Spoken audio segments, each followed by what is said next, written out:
वेत्ति तन्मय दया तरवो विने दुस्तम सर्वभूत हृदय मुनि मानतोष्मि। हे बेटा पुत्र रुक जाओ रुक जाओ। सुखदेव जी नहीं रुके, चलिए वही सुखदेव जी भागवत पढ़े और राजा परीक्षित जी को भागवत सुनाई। 88,000 संत बैठे हैं। सूत जी आए, 88,000 ऋषियों ने सूत जी से कहा कि गुरुदेव हमारे कल्याण का कोई उपाय बताइए। सूत जी ने कहा भागवत सुनो, हम आपको भागवत सुनाते हैं, जो भागवत देवराज इंद्र को भी बड़ी दुर्लभ है, ऐसी भागवत हम आपको सुनाते हैं। देवताओं के राजा इंद्र भी सुखदेव जी से बोले कि ये परीक्षित को स्वर्ग का अमृत पिला दो। सुखदेव जी बोले ना, परीक्षित पियोगे? परीक्षित मना कर दिया, हमें नहीं चाहिए। स्वर्ग का अमृत भी फीका है भागवत जी के आगे। स्वर्ग का अमृत पियोगे तो स्वर्ग मिलेगा, पर भगवान की कथा का अमृत पियोगे तो भगवान की प्राप्ति होगी। इसलिए भगवान मिल गए तो फिर काहे का स्वर्ग वर्ग। स्वर्ग वर्ग अपने को चाहिए ही नहीं। आपको स्वर्ग चाहिए? कहो मैया, स्वर्ग चाहिए? स्वर्ग बहुत अच्छा नहीं होता। स्वर्ग मिल गया मतलब आप ठग गए। अरे आए हैं तो स्वर्ग क्या पाए, भगवान को पाओ। क्या पाएंगे? भगवान को पाएंगे तो ऐसे तमाम स्वर्ग पीछे पीछे डोलेंगे। मैया सुन लो मेरी मां, से बांटना सही है। फिर ये सब इस देश में हो रहा, दया नाम की चीज नहीं रही। अब कहां दया है? हमारे पूर्वज, आपके पूर्वज चींटी को मारना पाप समझते थे। अब आजकल तो लोग गाय को मारना पाप नहीं समझते, बकरे को मारना पाप नहीं समझते। उनको लगता बकरा मारेंगे तो देवी प्रसन्न हो जाएगी। और तुम्हारे पूर्वज पुरखे चींटी मारना पाप समझते थे। तो बदल गया जमाना। पहले दया थी, अब दया निर्दयी हो गया व्यक्ति। मनमाना आचरण। सत्यम नास्ति तपः शौचम। न तपस्या रह गई, न शौचम, पवित्रता रह गई। आजकल लोग शुद्ध भी नहीं रहे। आजकल लोग नहाते ही नहीं हैं। बोलो हाँ,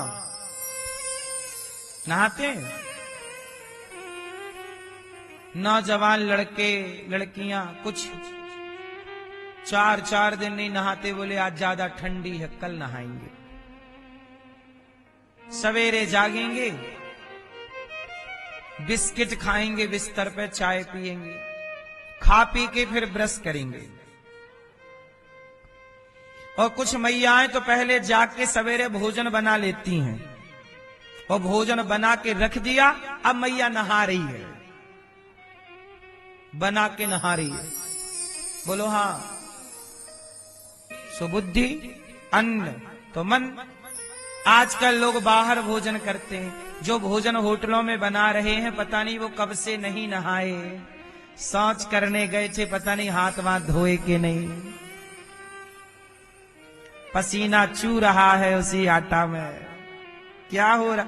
कोई शुद्धि से बना रहा है क्या? कहो मैया। होटलों में उसी कढ़ाई पे अंडा बन रहा है, बगल में उसी पे दाल बन रही है, दाल मखनी। उसी करछुल से वो अंडा का काम कर रहा मांस वाला, उसी से दाल मखनी तुम्हें परोस रहा है। ये लगता है कि आज 30,000 लोग यहाँ भोजन कर रहे हैं। ऐसा भी दिन आए जहां 1 लाख लोग नित्य भोजन यहाँ करें गौरी गोपाल। तो मुझे भी तो लोभ है सेवा का। तो बताओ ये लोभ सही है कि गलत है? गौरी गोपाल आश्रम में 311 माताएं रहती हैं। मुझे तो लोभ है कि देखो इन माओं की सेवा का सौभाग्य मुझे मिल रहा है। कोई बेटा अपनी मां को घर से ना निकाले, कोई बेटा अपने मां की सेवा से भागे ना, पर जितनी मां यहां आती हैं उन्हें मैं यहां से भगा तो नहीं सकता ना। मेरी मां, उन माओं की सेवा के लिए मैं काम करता रहता हूं। आज 311 माँ हैं, कल कोई और माँ आएगी, उसे कहाँ रखेंगे? तो उनके लिए कमरे भी तो बनवाने पड़ते हैं, व्यवस्थाएं भी तो जुटानी पड़ती हैं। बोलो हाँ या ना? आज गौरी गोपाल गुरुकुल में 150 बच्चे पढ़ते हैं। मुझे लोभ है कि आज 150 पढ़ रहे हैं तो कल 300 पढ़े, फिर 500 पढ़े और सब बच्चों को मैं पढ़ाऊं। आज यहाँ 150 बच्चों का रहना, खाना, पढ़ना, लिखना आप सबके सहयोग से हो। लोभ अच्छा है, कोई भी भगवान की बनाई चीज बुरी नहीं है, उपयोग बुरा है तो लोग बुरा कहने लग जाते हैं।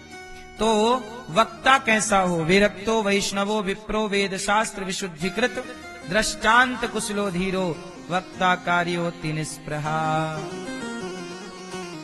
सनकादियों के मध्य भगवान प्रकट हुए। गौकर्ण जी ने धुंधकारी को भागवत सुनाई, फिर भागवत दूसरी बार सुनाई, परम गति हुई सबकी। भगवान ने गौकर्ण जी को हृदय से लगाया। सनकादियों के मध्य भगवान प्रकट हो गए, सब भगवत धाम गए। जन्माद्यस्य यतोऽन्वयादितरतस् चार्थे स्वभिज्ञः स्वराट् तेने ब्रह्म हृदयादि कवये मोह्यन्ते यत्सु। भगवान हमारे नहीं, इसलिए स्त्रियों के लिए भगवान एक बार स्त्री बन गए तो बेचारे ब्राह्मणों की हत्या हो जाएगी। तो ऐसी जीत किस काम की जो निर्दोषों के खून से रंगी हो जीत? भगवान बोले नहीं, इस बार उन ब्राह्मणों की रक्षा के लिए मुझे हार स्वीकार करनी चाहिए। और भगवान ने रणनीति अपनाई, युद्ध करते करते भाग गए। तो नाम क्या पड़ा? रण छोड़। बोलो रण छोड़ भगवान की। ये हमारे कन्हैया कैसे हैं? अर्जुन भाग रहा था, युद्ध नहीं करूंगा, उसे लगाया कर और खुद भाग गए। तेरी लीला का ना पाया कोई पार, तेरी लीला तू ही जाने। अब देखो, पहले दिन की कथा हुई तो बांस की पहली गांठ खुल गई, ग्रंथि। दूसरे दिन की कथा में दूसरी ग्रंथि, तीसरे दिन की कथा में तीसरी, ऐसे 7 दिनों की कथा में सप्त ग्रंथि खुली। एक विमान आया और धुंधकारी एक दिव्य शरीर धारण करता है और विमान पर बैठकर जाने लगा। तो गौकर्ण जी ने रोका, रुको, कौन हो तुम? कहा उन्होंने, अहम भ्राता तुदेयोस्मि, धुंधकारी, मैं धुंधकारी हूं। तो आप तो प्रेत थे, बेटे की मृत्यु हो गई, ये चिंता है। आपको क्या चिंता है बहन? ये चिंता नहीं है, अज्ञान है। अब कोई कहे गुरुजी हमारा घर नहीं बना, इसकी बड़ी चिंता है। घर नहीं बन रहा है, घर नहीं बनाई, ये कोई चिंता नहीं है। घर ये क्या है? मिसमैनेजमेंट, अर्थात मैनेज करना नहीं आ रहा है आपको।